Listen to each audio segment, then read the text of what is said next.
मंत्री जी, सीएम योगी ने कहा है कि अखिलेश यादव डी कंपनी से फंडिंग लेते थे। इनकी सरकार में भर्ती जो हुई है वो सही से नहीं हुई। अब छोलिया हो या लोबिया, सफेद चने या काले चने, सब कुछ मजेदार बने। देखिए, जो आरोप लगाया है, उनकी सरकार में जब सपा की सरकार थी तो न रोजगार का साधन दिया और न तो पारदर्शी भर्ती की। और उसका नतीजा था कि युवाओं को इस प्रक्रिया में शामिल नहीं कर पाए और नतीजा की सत्ता से नहीं कर पाए। आज भाजपा सरकार में युवाओं को रोजगार भी है और पारदर्शी भर्ती भी है, और जो गलत तरीके से काम किए रहते हैं वो ऐसे ही गलत आरोप लगाते हैं। पूर्व सांसद ब्रिजभूषण सिंह का कहना है कि जातीय जनगणना से एक नया विवाद उत्पन्न होगा। लेकिन मैं उनका सम्मान करता हूँ, बड़े नेता हैं। जनगणना से सामाजिक आर्थिक स्थिति का पता चलेगा और एक वैज्ञानिक सोच से वैज्ञानिक तरीका है कि जानकारी के बाद ही हम उसको विकास की धारा में लाया जा सकता है।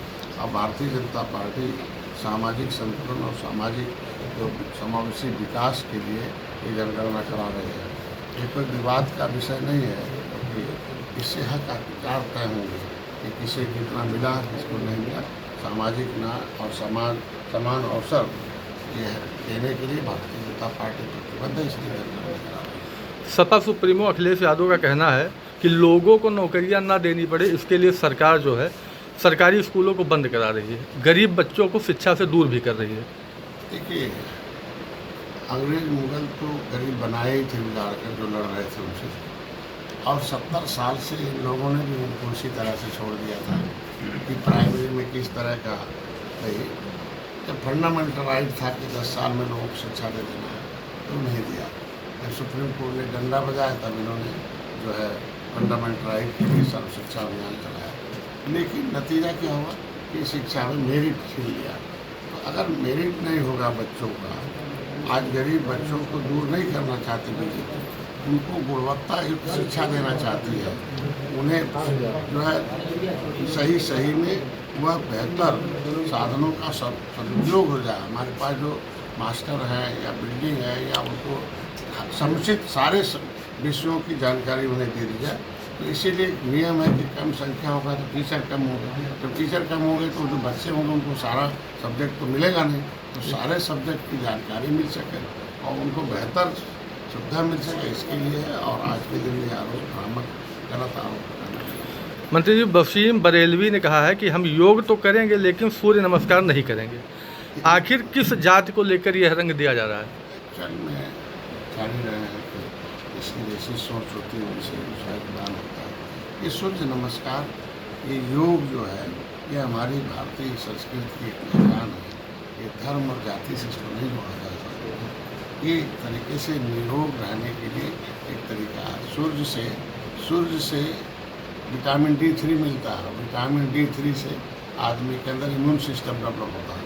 100 वर्ष पहले एक बार कोरोना जैसे महामारी आई थी और फिर उन्होंने आइसोलेट कर दिया गया था, क्वारंटाइन कर दिया। अब पता चला कमरे में बंद कर दिया गया, तो बाद में पता चला 100 साल बाद कि वो इसलिए लोग मर गए कि रोग से नहीं मरे, बल्कि उनको सूरज का रोशनी नहीं मिला और इसलिए इम्यून सिस्टम नहीं था, उसकी वजह से मर गए। आज के दिन में इस तरीके से जो हमारी संस्कृति है, ये स्वास्थ्य का मार्ग है, इसे धर्म जाति संप्रदाय से जोड़ना गलत है और सबको मिलकर योग अपनाना चाहिए, क्योंकि शरीर तन मन धन आत्मा को एक करता है। ऐसा स्वास्थ्य होगा, वैसे मस्तिष्क होगा, वैसे विचार होंगे तो व्यवहार अच्छा होगा, फिर सरकार अच्छी होगी। इसलिए योग। एक आखिरी सवाल है कि बड़े पैमाने पर विद्यालयों को बंद करके दूसरे विद्यालयों में मर्ज किया जा रहा है। आपको क्या लगता है कि विद्यालय बंद होने चाहिए? ऐसा नहीं। पिछड़ों, दलितों, शोषितों के बच्चों को गुणवत्ता युक्त शिक्षा मिल सके, ये विकास की मुख्यधारा में आ सकें। ये लोग जो है विकास से कटे, ये जो विरोधी जो आरोप लगा रहे हैं, उन गरीब बच्चों के, पिछड़ों के बच्चों को ये विकास की मुख्यधारा से काटना चाहते हैं। वहीं पढ़े रहे, समुचित शिक्षा न मिले, ठीक शिक्षा न मिले। जब एक छत के पीछे जब ज़्यादा बच्चे पढ़ते हैं तो उनका मनोबल बढ़ता है और हर तरह का सब्जेक्ट मिलता है। पता चला कम संख्या में रहेंगे तो एक ही टीचर पढ़ाएगा, 2 टीचर पढ़ाएगा, पता चला कि फिर वो आज के दिन में तब साधन संसाधन सड़क नहीं था, तब वो एक जगह था। अब साधन संसाधन हो गया, अब उनकी गुणवत्ता शिक्षा की जरूरत है। इसीलिए जो सकारात्मक प्रयास है हमारी सरकार का, इसका विरोध इसीलिए कर रहे हैं कि पिछड़े कटे रहे, सबको एकजुट होकर माननीय योगी जी के इस जो नेतृत्व है और उत्तर प्रदेश का जो सर्वांगीण विकास है उसमें लोगों को सहभागिता मिलनी चाहिए और शिक्षा की गुणवत्ता में बेहतर अपेक्षित लाभ हो, इसकी वजह से लोग साधक। दादी के हाथों का जादू और खुशबू से महकता घर, माँ की मुस्कुराहट और खाने की सुगंध। MDH गरम मसाला, क्योंकि हर रिश्ता है स्वाद से जुड़ा।